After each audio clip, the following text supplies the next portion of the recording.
Hi, how you doing? And welcome back to another video on the channel. So it's the Game Week 9 preview. Apologies, this video is coming out a day later than usual because I have been ill the last few days, so I wanted to try and get the video out anyway. And I don't normally have charts in this video, quite like it to be discussion based, which it still is, but I have put a couple of charts in this one because I am thinking of making up to 4 free transfers this game week. So hopefully it helps you out with your thoughts as well. If it does and you're new to the channel, please do subscribe, like the video. I'm a small channel trying to grow, so if you can help support, I do really appreciate it. So straight into manager of the week and shout out to Paul, 99 points for the week. Now, there was a manager called Alan who did get 102 points, but he took a minus 12 in points hit, so it really only counts as a 90-point week, which is still amazing, but it's not quite enough to be manager of the week. And Paul with 99 points is an awesome score. Nobody managed to crack 100 points, but with his bench boost of 20 points, absolutely fantastic return. Having Mateta and Haaland up front definitely counted for something, as well as your double Arsenal defence. Quite heavy on the Arsenal, Palace, Man City players, to Newcastle, to Sunderland as well.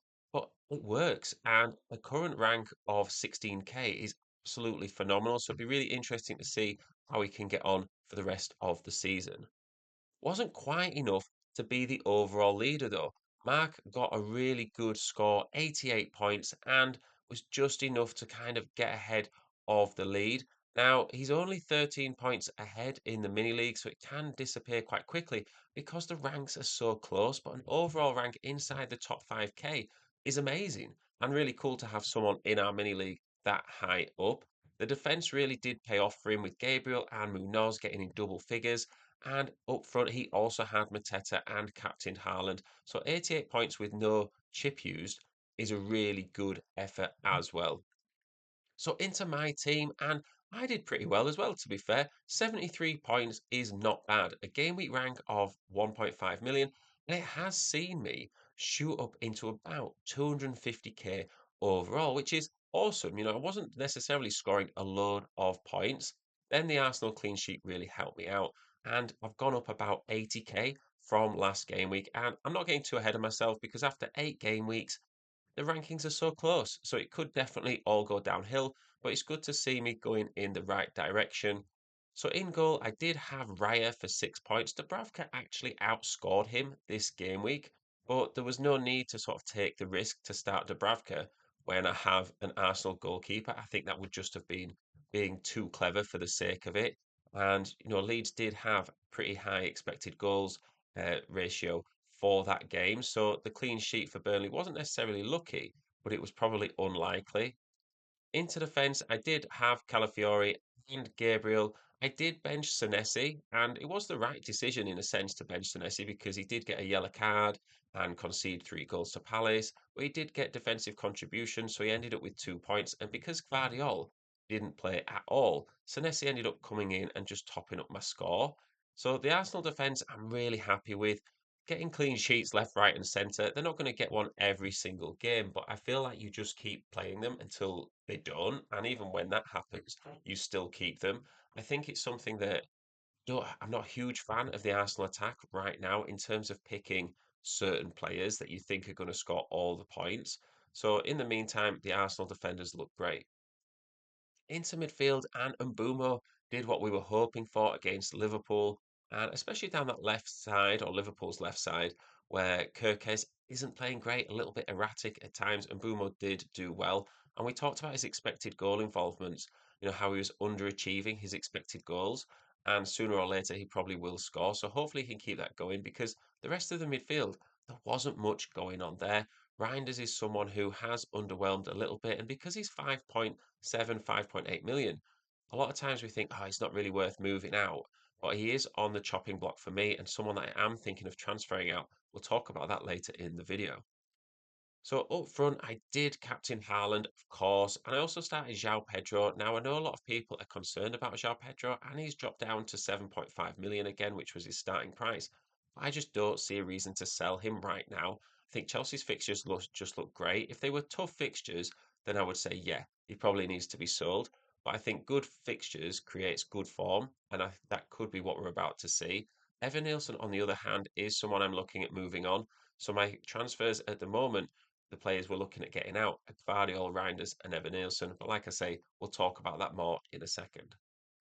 So up for captaincy this week, and it's important to remember that it is a Friday deadline. So please don't get caught out. These are the sort of weeks, game week 9, where we do have some Friday deadlines. And if you miss it, kind of sets you back in your mini leagues. The rankings are still close enough for it to have an impact. So just set your team on Thursday. And then if you're working on Friday and you miss the deadline, you're already sorted. But if you're free, you can still make transfers. Now, the captaincy shouldn't be a long discussion because Haaland is still predicted to have the most points this week. And it's interesting to see Gabriel from Arsenal making the top 5 highest expected point scorers this week. Now, I wouldn't be captaining Gabriel from Arsenal. I don't think Crystal Palace is a really easy game for them. Even though it's at home for Arsenal, they could still keep a clean sheet. Palace are the sort of team who can score on any given day. So really, it's captaining Haaland as usual. There's no need to overthink it. I think Aston Villa away isn't that difficult a fixture at the moment. They're still conceding goals, even though they beat Spurs at the weekend. Both of Aston Villa's goals were quite long range and not really the sort of goals you'd be scoring every single week. So onto my team for this week, and of course I'm starting Raya. There's no need to think about transferring him out. I know a lot of people, myself included, on the wildcard video, is saying maybe don't go for Raya if you don't already own him. But because I already have him and I'm not wildcarding, there's no real need to use a transfer to get him out. I'm happy with him, and I do expect them to keep quite a few clean sheets in the next 6 games. You look at those fixtures, I would say probably 4 out of the next 6 wouldn't be surprised if there were clean sheets. And if he gets those, absolutely fine. A lot of people say, well, he's only just getting 6 points a week and getting no save points or bonus. But if your goalkeeper's getting you 6 points every week, isn't that the aim? So I'm absolutely fine with Raya into defence. And Gvardiol is someone that I am thinking of moving on. And that was always the plan. I got in the triple Man City 3 weeks ago on a wild card, and I did say at the time, in 3 weeks' time, these players, Reinders, Gvardiol, are the players that I'm looking at moving on. Now, because they play Aston Villa away, I'm not desperate to move them on right now. And the fixtures do look good from game week 13 onwards, but Gvardiol was benched last week, and it is a lot of money to be tied up in a defender that is not guaranteed to start. And I'm not 100% convinced on Man City's defence anyway. Now, I haven't got a chart for the defenders because if I did sell Gvardiol, it probably would just be to a 4 million, 4.1 million defender like a Mukiele, and Mukiele would probably just end up being on the bench because I've already got a lot of value tied up in the rest of my defenders. So if I did do Gvardiol to Mukiele, I'd get about 1.8 million, and I could still start 5 back defence in some weeks, and it would allow me the money to upgrade Reinders.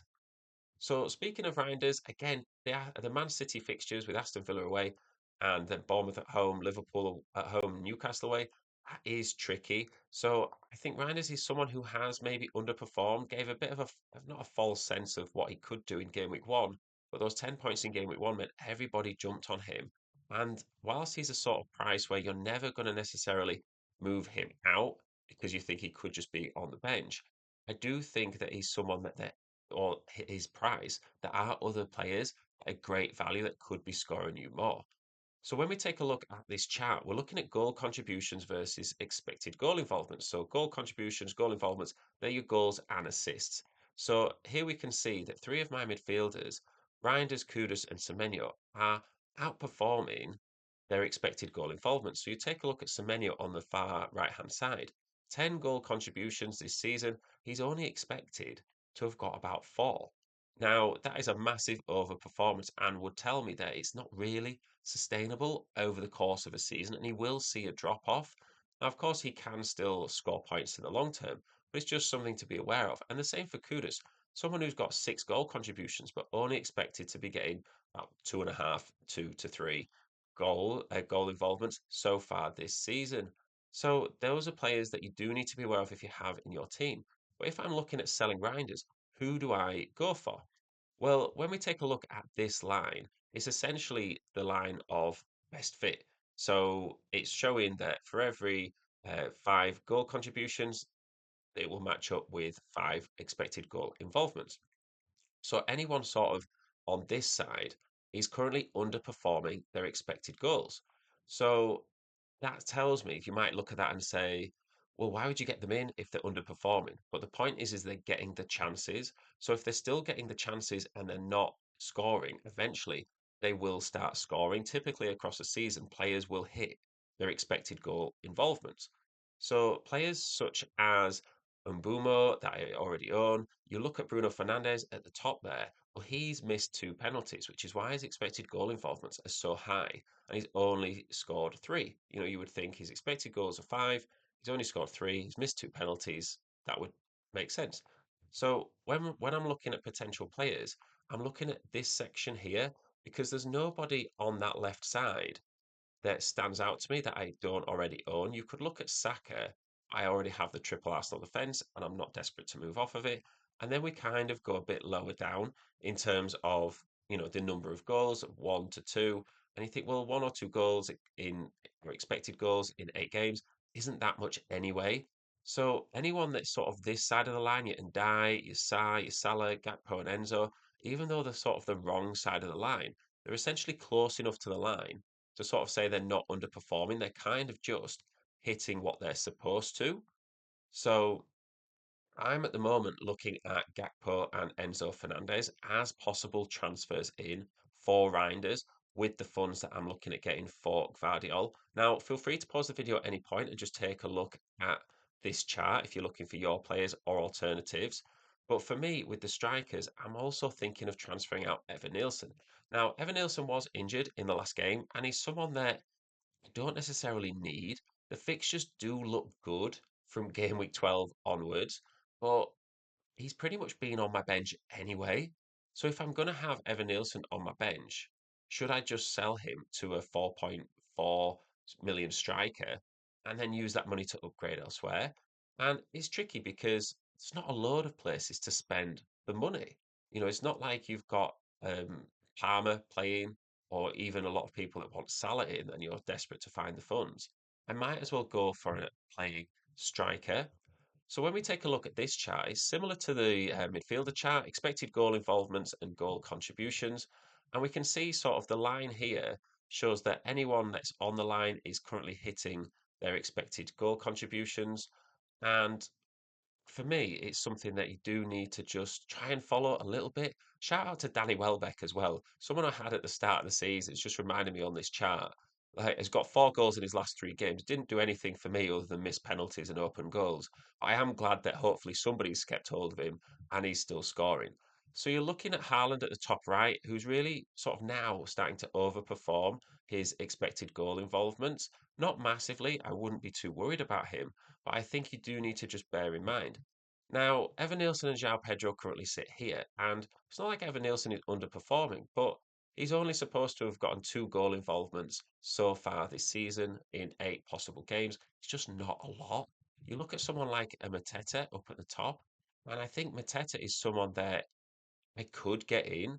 And it's funny because he's just scored a hat trick. So you've got all the data and the charts here, but you don't necessarily need them to say Mateta's a good pick because he's just scored a hat trick. But it is good to see the data is backing that up because his expected goal involvements is about 8 to 9, and he's still only scored 5. So he's currently underperforming. He's still getting those great chances that he should be scoring, and I would expect him to keep scoring in the near future. Another player I'm looking at is Thiago from Brentford, who, whilst has sort of overperformed at the moment, he's got 5 goal contributions, only expected to get 4. It's something that isn't massively um, underperforming or overperforming. Sorry, it's not massively out of line with where he should be. So the problem for me with the Brentford striker is the fixtures, and he sort of plays for Brentford, so you don't really know how many goals he's going to get across the season. So really, in my plans, I could go Gvardiol to Mukiele, even though Sunderland's fixtures aren't great.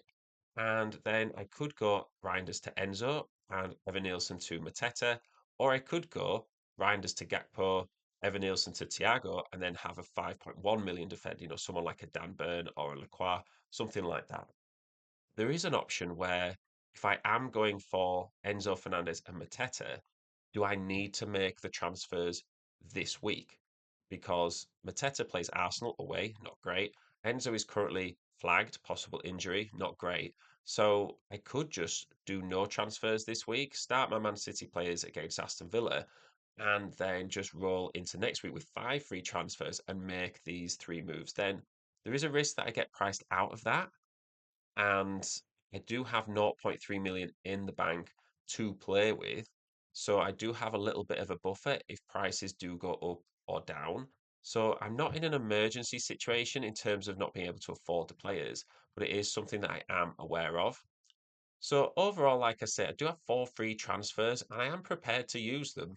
I just think at the moment, is it the right week? Should I delay it another week? Because even though I'm thinking I'll make these transfers next week, by the time next week comes around, I might want to make some different transfers. So if I'm not going to use the players I'm getting in, do I really need to make the moves?